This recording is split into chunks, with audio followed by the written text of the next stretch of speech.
Okay, so let's chat about some of the key differences. This video should be pretty short as these are pretty similar. Now, the Erin Condren 2025 planner no longer has this little calendar view up here.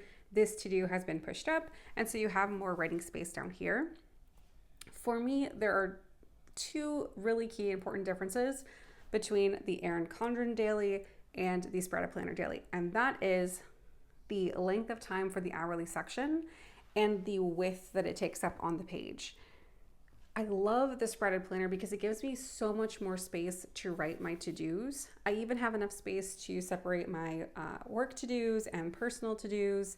And then since I typically use my Google Calendar and I use an app called Sunsama to actually time block my day, I really only like to write appointments here or meetings that I have to prepare for that I want to keep in mind. Writing it down just kind of helps it solidify in my memory. So I just like to have that as the anchor, but I don't do a lot of time blocking here. Now, I time blocked in this planner because this was before I found that tool.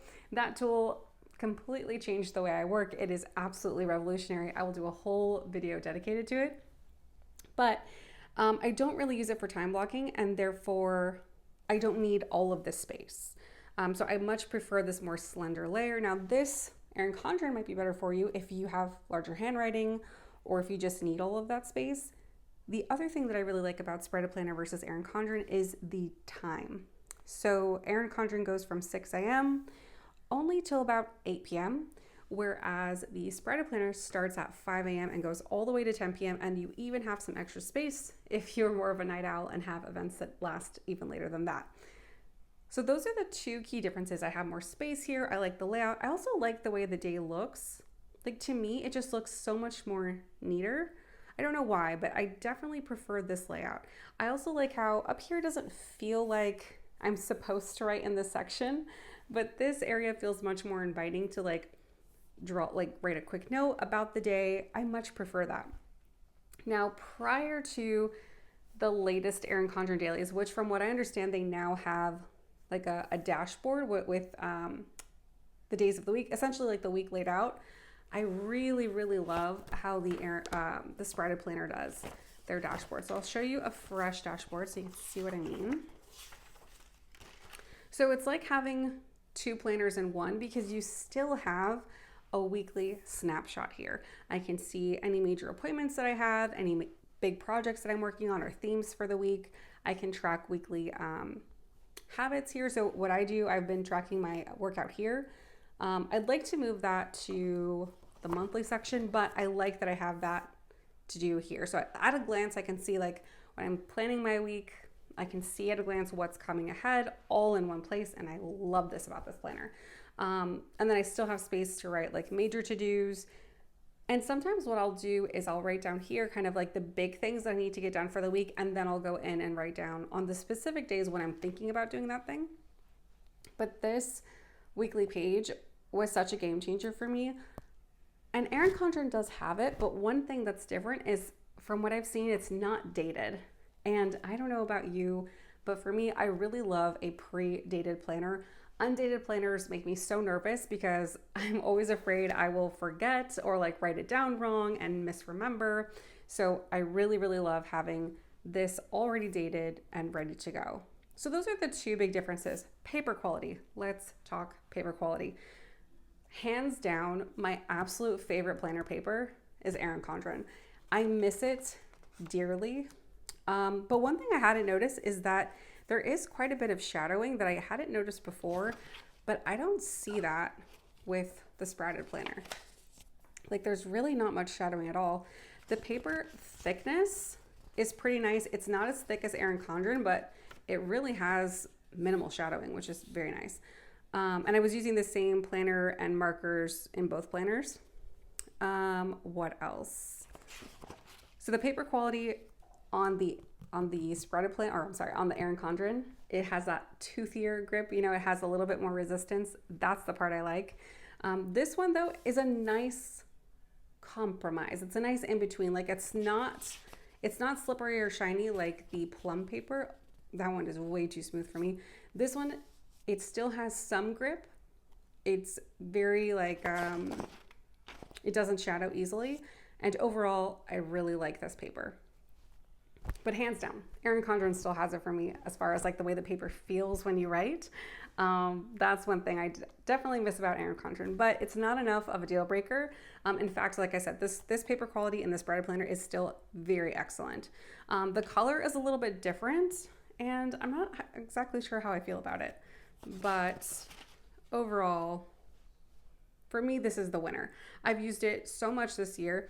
Much like the Erin Condren, it comes in 2 sections. So you'll get like January through June and then July through December, and same thing with the Sprouted planner.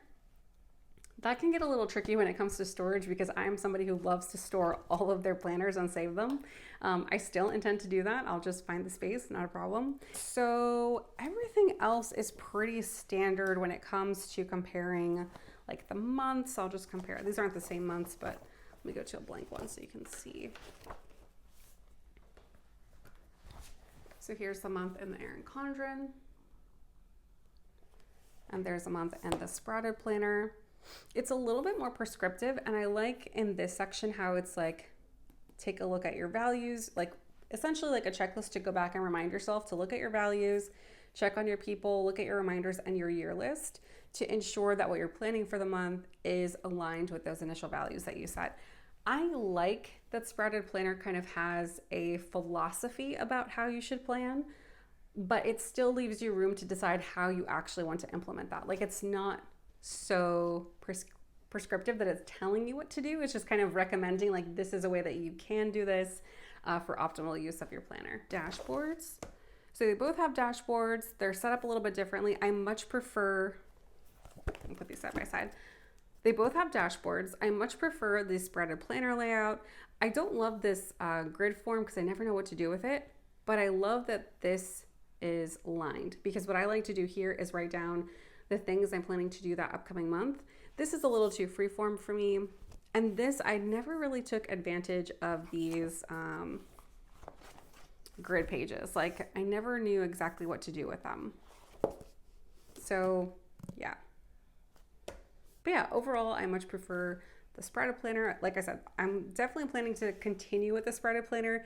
I want more people to know about it because for me, this planner has been super revolutionary. Like, it's the first planner that I've used that the first daily planner that I've used that I really enjoy using even on the weekends. And for me, like, that's a big tell if I'm still using the planner on the weekend. Like, I just love it.